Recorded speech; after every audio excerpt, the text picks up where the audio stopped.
Coucou, c'est Nathalie Makoma. Promo sur CPLA TV. CPLA TV Box est commis à 55 livres. Et encore plus, 10 jours gratuits. Et encore 15 livres par mois. Abonnement à CPLA TV. Oh mon Dieu. En profiter. Boya parce que promotion. Et ça l'une copier la moto.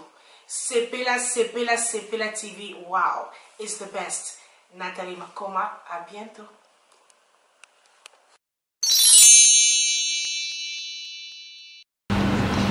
3, 2, 1, 0. Bonne année à tous les internautes de la chaîne Intelligent Plus Star Télévision. Bonne année à toutes mes fans, bonne année à tout le monde, bonne année à tout le monde. Qui a vraiment très longtemps, de mon année vraiment manqué. Car la vraiment connexion beaucoup en tout cas.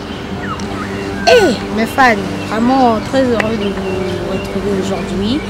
Avec mon invité, lui c'est un artiste peintre, il s'appelle artiste Mutoke Georges. Ensemble, il a développé, il a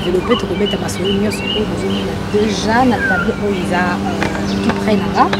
À définir ce tableau, à définir qui est un artiste peintre, à définir la couleur, parce que tout le monde n'a pas de dessin.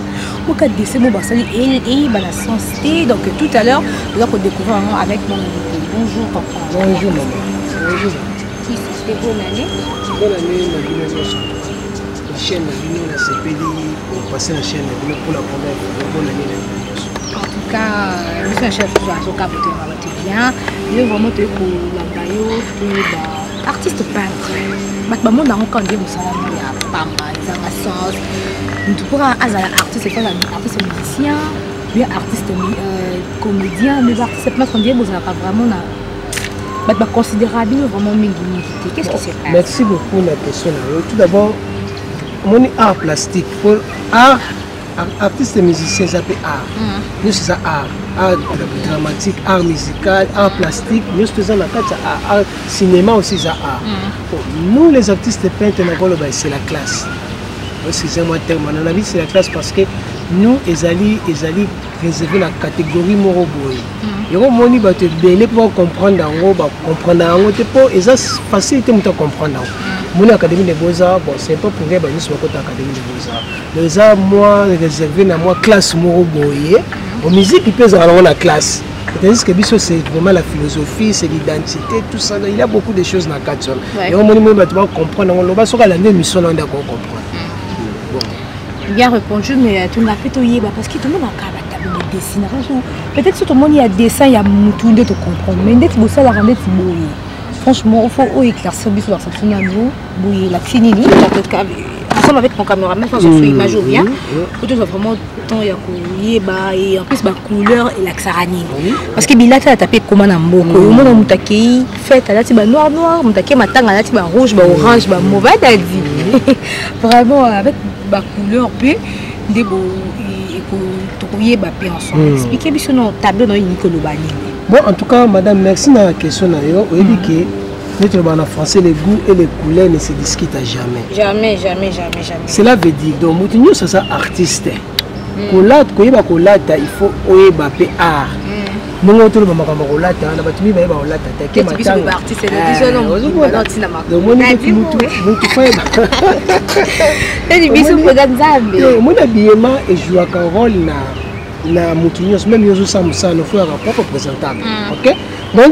art est englobé sur la vie quotidienne.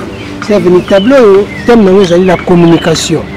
Si on a un tableau, tu as la bangongi, tu as la bakitaka, tu as le collet. Bangongi est un instrument traditionnel. C'est un instrument traditionnel, mais on utilise ok. Il n'y a qu'à te béler bazo comprendre le qu'on a dans la ngongi wana. Bon, tout ça la baraka skin chaka chaka. Il y a ça la kaka pour na ko beta lisusu ne chaka chaka mo traditionnel ko utiliser en église, na ba fête, na manifestation nyoso do eza le collet. Le collet ezali au moni na ba koko na biso kala pour passer message be événement mon mboka. Ba no tije ba le collet. Ba beta le collet wana ton ezo message ezo kende. Sans aucun on va comprendre que c'est événement moi dans mboka là monsieur kumu be roi niveau le balikamo ba no tiser le collet mundo ezomona tam-tam tam-tam eza pe na bafete na deuil événement na mboka manifestation moko boye batilisa pe tam-tam bon oyo ezali likembe likembe aussi ça fait partie toujours ya communication oyo ezali kalibas la mosusu kalibas wana ezali bakontenaka mwana mosusu masanga moko boye oyo chef akoomela na mwa assiette oyo ezorepresente nyonso richesse traditionnelle ya mboka na biso. Mais pendant tout qui est vraiment moins bien, n'est ce likembe oyo eservaka na nini? Bon, likembe ezali instrument traditionnel, ça fait peu participer à la musique na biso. So tellement mindele bazokaka ba son ya ba likembe, son ya lokole, son ya maracas ba kotsa na synthétiseur. OK. Donc nous sommes là. Est-ce que ça so zoyoka ngo o eza ba originalité na biso, ba identité na biso yango. Et on moni mundela zo yango asala ngo na modernisation. Et on mona ka mutakoti studio akekuta ba sonyo so ezali. Ça fait partie ya ba instrument oyo zo mona. Donc tableau ça tableau vraiment riche na linga mingi parce que ils ont sa identité na bokoko ya mboka na biso. OK. Mais c'est la couleur, on peut expliquer sur la couleur, c'est la couleur bleue, la sarani, la monia la couleur bleue, la couleur rouge, jaune, blanc, noir. Merci la question là, madame. Couleur bleue. Ezali présence ya nature, de ciel, mon nicolo. Donc là, une présence en Nzambe. Bleu, hein, le ciel. Donc tout est donc ici les ali, ils ont présence, tout est calme. Le bleu, le monde arabe bleu. Tandis que rouge, ils ont vivacité. OK. Hein, la force. Couleur rouge. Tandis que couleur jaune, ils allaient, d'accord, le bango, ils allaient richesse. OK. Bon, couleur vert, ils allaient nature. Mais tout ça, on a trois couleurs primaires. Tout ça, on a rouge, bleu, la jaune. À partir de trois couleurs primaires, tu vois, c'est la couleur complémentaire. La rose, la violet, on a une couleur complémentaire. Pour tout na kaka ba mutu na pesa ngomo kite est-ce qu'on dit le baraki couleur noire la couleur amatanga ba bi sumo la couleur amatanga yo ko le ba non pas du tout couleur noire ezali absence ya couleur noire de couleur noire ezali osali ba mélange ba couleur nyonso ndo bima na noir couleur mauve ba tunde ba comme songo ya matanga.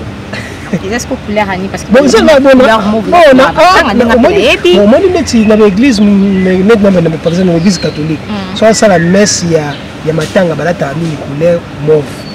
Est-ce que c'est couleur matanga? Vous comprenez? Bon et ça selon bon tu peux relater bon nous sommes là tu violet la nzela ba parce que nous balata ni tu couleur d'été bima na poto donc na poto be couleur matanga. Non mais oui bon là ta casse les savoir mais ça soit là oui mais ça c'est on a dit dans le bail il a dit que les goûts et les couleurs ne se discutent jamais.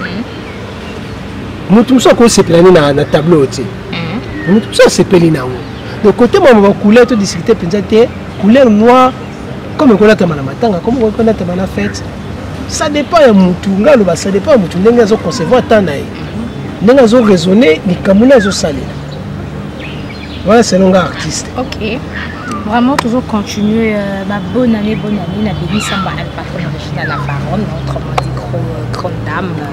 Bonne année, la Dadi Bavoulé, bonne année, à Ali Djabi, bonne année, na Bavilangatou, na Bassar, na Annie Boké, Saya Pembe depuis Paris, bonne année à toi, bonne année, na Batou, tout, bonjour, dans la Bénédicte ML. Donc, tous les artistes, la biso, artiste peintre, tous pour découvrir la couleur parce que tu es belé, là, bonne année à toi, mon vieux Samine Dombassi depuis Paris, mon vieux GG Kalonda depuis Luanda. Bonne année à toi, gros bisous à toute ma famille, Kazedi, à toute ma famille, Tika, à toute ma famille. Vous avez vraiment belé, vous avez un biso de partout, hein, vraiment, toujours qu'il y a des cas à découvrir. Mais est-ce que si tout le monde a des Samsung, de ça, là, comme Disney, femme connue. Il n'a pas de l'accent, le banni en fait. On est dans l'art, tout dans le réalisme, tout dans le naturalisme, tout dans la stylisation, tout dans le librisme, ils ont une tendance au tout dans la beaux-arts. Moi, si je suis dessiné, moi, c'est le réalisme. Donc, dessiné, moi, c'est le je me planning moi ça permet na beaux-arts, na art, c'est permis. Donc, quand je l'aime, moi, je dessiné la forme de comme une stylisation. La forme est forme moko stylisée, cela veut dire ozomona mutu aza mwasi mais na tie ba ligne moko boye exemple ba ligne kaka mais na sali mwasi na forme na réalisme te réalisme c'est bazo dessiner ndenge ozomonana voilà tu me na réalisme déjà la réalité na kati tandis que stylisation on senti ko comme ko utiliser ko styliser loko donc ozo loko comme ko bongola yango. Mais d'un peu de banane parce que depuis on expliquait sinon pour expliquer non plus origine là yo uta wapi otanga wapi bien oyekola mutuma la kisayo bien olalika la muki kaka ine to bandika ko dessiner et tu rappelles la ramon qui na banane tu mo ko somo bloka donc et d'être mo be mon dire makambo. En tout cas merci la question là nga nazali né na famille moko ya artiste papa na nga pe il fut un grand artiste. Il peut comme les aïkas comme maître Georges Mutoki, il est déjà Nzamba Bengaye. On a eu formation à Ndako, à la maison tout d'abord. Il y a une famille d'artistes, dans la l'université, on a tout d'abord l'humanité, l'Académie des Beaux-Arts. Il y a aussi l'université, l'Académie des Beaux-Arts. Puis on a une spécialisation en Côte d'Ivoire, on a une recherche toujours dans le domaine de l'art artistique. Mais ça déjà combien de temps depuis où s'est spécialisé ce qu'on a marqué? En tout cas, la salle première exposition na 92 l'Académie de Beaux-Arts na 92 wana nazalaki na première grade 92 botala 92 tilelo donc naza penza artiste professionnel qualifié na bimala mboka na tambola partout bon maintenant nazonga na mboka pona na vandisa penza art nanga parce que mon identité na biso za mingi na mboka on bima ke libanda mais il faut toujours ozonga dans le pays parce que le pays est des sources libanda ko bima ke mais sources valeur à mutuzaka na mboka na vraiment un grand salutation à l'artiste peintre aussi Pacho Latino Ipoma. Salutation à toi, bonne année à toi mon ami. Mais est-ce que vraiment nous sommes peut bénéficier à Nango babi que ça bongo mais est-ce que vraiment ça kana facilité au tekaba ezali métier noble boza kana facilité au tekango yango na lobi ezali métier noble donc cela veut dire ça métier moko on a baki c'est pas donné à tout le monde artiste à pauvreté mais il faut se l'attendre yo l'œuvre d'art n'a pas de prix œuvre besoin mona oyo par exemple na côté kango na tekango par exemple $500 œuvre et que mboka mobo et comme $5,000 et que mboka mobo et comme $10,000 l'œuvre d'art n'a pas de prix et on a besoin que ils ont la catégorie moko boy de ça métier moko on a benga ngo pour vivre na mobimba na sala ka musala oyo mais ça va tendre ngo tout d'abord pour ça l'académie de Beaux-Arts c'est là art ezaka mbongo de pour ça art ya mbongo donc pour notre travail na tchana mbongo te en matière que côté katabo ngala mona ka ce qui est ça contenu na art ezanine art ezan mystère art ezali révélation artiste donc ezali kola amona ka musika peut-être ezomona tenga na zomona déjà c'est ça là donc là les richesse moko on a quoi définir en comme ça. Mais on dirait que mon salaire est quand même à l'étranger, on dirait à la Congo, la biso bana king, ah on dit qu'il a vraiment. Non, la biso c'est ça culture, non? C'est la culture parce que moi nous sommes mutazoli, elle ko la bino ndenge be contacter ngai. Vous êtes déjà cultivé. Donc on continue na rawana. Parce que on est bossa la mission de musicien mais on pensait on ko découvrir art. Et puis nous avons les caméras, les artistes à contacter Bilo, artistes à contacter Bilo. Le domaine n'a pas de conseil, si on continue à solo ou longi sanga, changer qu'à conteste.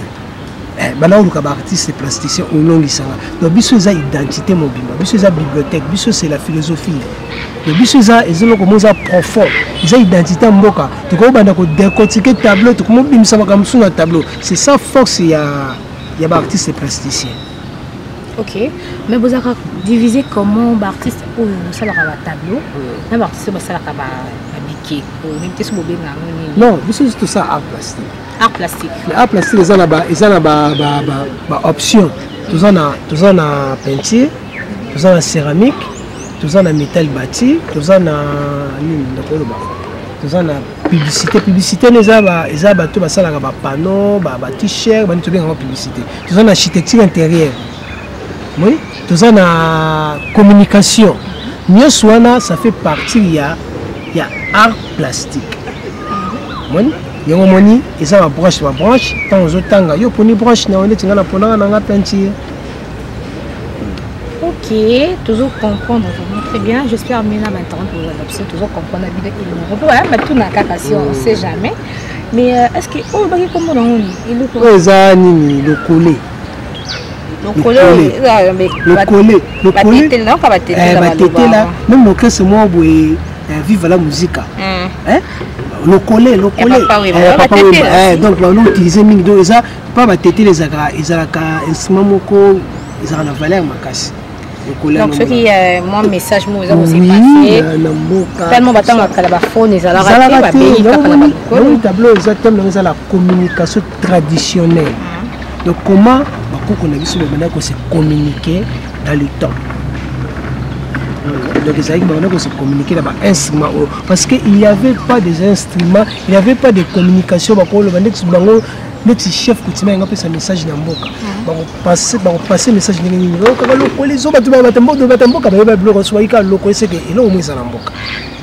mais est-ce que vous s'y refaire à caper à mettre ou à saluer à régulier à saluer oui, pourquoi pas. Hier, Aza professeur d'académie, Aza la DG, tant on a maintenant Tanga, maintenant Aza professeur d'académie. Pourquoi pas te référer dans la mécolo, bateau, la formation. Ils aura toujours. Donc, il référence, ça aura toujours. Il m'a karaté. Mais est-ce que vous vous rappelez le temps, qui est, déjà, dans la télé, qui est dans le cadre de recherche, le beau récompensé, mais pourquoi pas? Pourquoi pas? Pour avancer, il faut l'andara à mécolo. Ils ont inscrit tout ça là. Là c'est bien, donc vraiment l'internaute toujours continue tout comme déjà moi au chité mais tout le ratoyer bah comment il baka on sait jamais pour appeler ce mot comme le pour mot comment si bah j'ai ouais parce que tout la bande tout la botte également qui la bande c'est ça moi c'est na moi bleu na moi de parler là ouais mais Calibas déjà tout le monde Calibas déjà Calibas c'est ça ils ont fait richesse parce que Calibas c'est ça et bombaka moni ce qui est en toi. Calibas, c'est ça la Calibas. Donc Calibas, c'est ali pour la mystère. Ils ont quatre na yo. Ils ont libanda. Donc la Calibas c'est sur tsamba ils ont na quatre. Tsamba na 20 tsamba ils ont na quatre. Ils ont na valeur makasi parce que yango mutu sera mêlé on a fait ça yo ki malamu.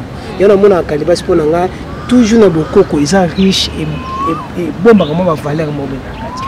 Mais bah oh il accine. Où c'est le quoi je sais pas comment. Oyo omoni ba oyo batiza la musique la musique ne ça bangala pour avoir mon trompette OK mon ante na se souvenir na tanga ba yesu na comprendre moni tanga ba yesu même la série wana la série wana c'est ça non déjà ba biloko ça omoni on a ça que il y a une chose que moi comment comprendre la valeur il y a au biso tout ça là de se réserver dans bateau on va cultiver moi tout ça comprendre dans côté mais ce que bandi ko landela ngo mona que ah donc ça a plus comment valeur vieux Ali Djabio depuis Paris, salutations pour une bonne année. Donc mon vieux nous avons une petite abadé. Jojo mon c'est le net mais à Paris mon mini dans tout chamataille, la pire mais Jomas Masikita, mais tout Jomas Masikita dans tout chamataille, José Kitoko depuis Paris. Salutations à vous, mais au bac assiette. L'assiette, ils ont servi une bon, ça fait le mail à décoration. Moi, na tché Calibas, na tché assiette. Bon, et ça, il y a un mot au konzali laka, la fête. Si on met un instrument et bêti, ou au moins tambanaye, ou ils n'ont pas à jouer à moi ripanaye. Et au moins, on a ça qui a une sanglicia, on a ça une composition pour la ça force, il y a culture, la vie sur richesse, la valeur, la vie sur tradition. Tout le monde est rose, na quatre mal, il y a déjà la mais tout le monde est rose, bah rose, il y a plus de est-ce que vous comprenez bien non, on a contredit parce que les artistes n'ont pas valeur en couleur. Bon, rose, on a ils ont fait en couleur. C'est-à-dire que le tableau non, ils ont boulot.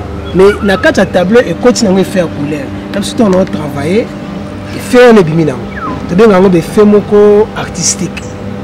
mais rose eza couleur bonne mais comment ça que rose peut en épine nango comment expliquer biso couleur rose en épine nango donc pour buka rose fleur rose faut ozokape vous comprenez mais les cas bolingo donc rose la sida bolingo donc faut tout bolingo ça ml il faut donc rose comment d'arbre donc bolingo bazongo na facilité bazokaka quand c'est jamais nzambe donc ils ont un sens voilà donc babiso ba rose eza na épine pose wa bien dit que ml faut comment d'arbre n'est-ce pas vraiment mais vous avez atelier na oki ba contacter nga l'esposa université wa numéro contact na ezali 082 122 56 19 oko bandela 082 122 56 19 089 631 90 33 ok le numéro na ya contact yango wana l'esposa na université mais atelier na nga eza awa na RTNC. Ok, d'accord. Comme déjà en souka, bah salutations, ma meilleure vous abonner na bateau aux qui t'ont souhaité bah monter faute ta connexion. Au cours l'examen moi je ta kamour na biso donc. En tout cas, na pesi ba mère vient na famille nanga. Famille Mutoke. Na pesi mère vient na famille maman nanga, famille Kalwa. Na ba nanga Beni Mutoke. Oh Beni comment nanga? Oui, Beni Mutoke wana eza la fille la grande. La grande la grande na la grande Beni Mutoke na Miradi Mutoke Bebina Mutoke na pesi mbote na Jojo Mutoke Janvier na pesi mbote na Pasi Mutoke na pesi mbote na Jolie Mutoke wana eza famille nanga na pasteur Serge Diambu wana grand frère na ngai en tout cas bolingo mbote na pasteur Serge Diambu grand frère nanga na mwasi na ye nana donc bolingo ezala tolinga art na félicité bino parce que bozwi wana ya koluka artiste plasticien que na ligne pas musicien ça polémique donc bon que na ligne wana ko luka ba artiste plasticien bon que na kadimi de boza bozo contact le mot bon na impact sur merci beaucoup merci na ba tout de la direction à ce comprendre les angana de comprendre comme artiste pas pour cette explication via ba couleur via ba dessin parce que tout le monde a comment il va commenter comme destiné va tout bien pas donc tu comprends angana bino vraiment merci ba meilleure ba bonne année na ba on a l'occasion de souhaiter bien via connexion il y a RD Congo mais le pas déjà ma caméra donc c'est bon connexion déjà c'est bon donc la meilleure on va bonne na ba tout de la ligne de partout ba fan qui est le email tout s'abonner toujours dans la chaîne Nabiso plus Star Télévision la chaîne intelligente tout s'abonner aussi na Instagram il y a Bénédicte ML grosse affaire Bénédicte ML journaliste au journal Mobimba donc tout ça on dit tout ça là-bas merci Nadadi Mavongongwe Ali Jabia Bogama Congolais merci à mon cher Général Nakazaki Boss Passé Routi depuis Canada salutations à Nati LK merci à mon caméraman Dadi restez toujours branchés sur votre chaîne Bistar Télévision et on se retrouve après bientôt. Salut tout le monde du nouveau sur Bistar TV. Tu es juste pour Sabino Kedon Makambo Asika dans la kati ya Bistar TV la immeuble il y a Beautour local 16 Likolo donc ce petit na Beautour qui local 16 Toza Likolo Bistar Concept na kati ya Bistar Concept nini ezawana tous allez na studio où il peut permettre bino donc pour ça la location. Donc, ceux qui ont la maison, il y a émission, vous pouvez contacter Bistar Concept Nakati. Il y a local 16 pour la émission, impression, il y a t-shirt, tout ça, transcodage, tout ça, invitation. Kaka Nakati, il y a Bistar Concept. Service Ezali Ebele, Boya Ebele, donc tout ça, il y a une duplication, il y a service Ezali Ebele, en tout cas avec Bistar TV. Avec Bistar Concept, donc Makambo Asika Eye, Bilengi et Koti Nakati, il y a Beautour, Bilengi et Koti Nakati, il y a Média. Vous avez un site, vous hésitez pour contacter Bissot, vous avez la paix, reportage, il y a mariage, il y a anniversaire, donc toutes sortes de fêtes aux Anango, vous hésitez pour contacter Bissot, donc tout la équipe na Bistar, donc Ekokita, pour nous ça la reportage, donc vous avez la production, donc ma service Eza Ebele, donc vous hésitez à vous contacter, vous comme sur le terrain, vous avez des messages à ESO, le matériel, nous sommes Ezali, donc venez dans votre bénéfice de la Katia, Bistar Concept, avec Bistar Concept, donc tout ça, studio Nabiso, donc Bistar et Elibino, Makambo et Asika. À ne pas rater, donc Boya pour visiter, Boya pour faire sa mission à la ville de Nakati.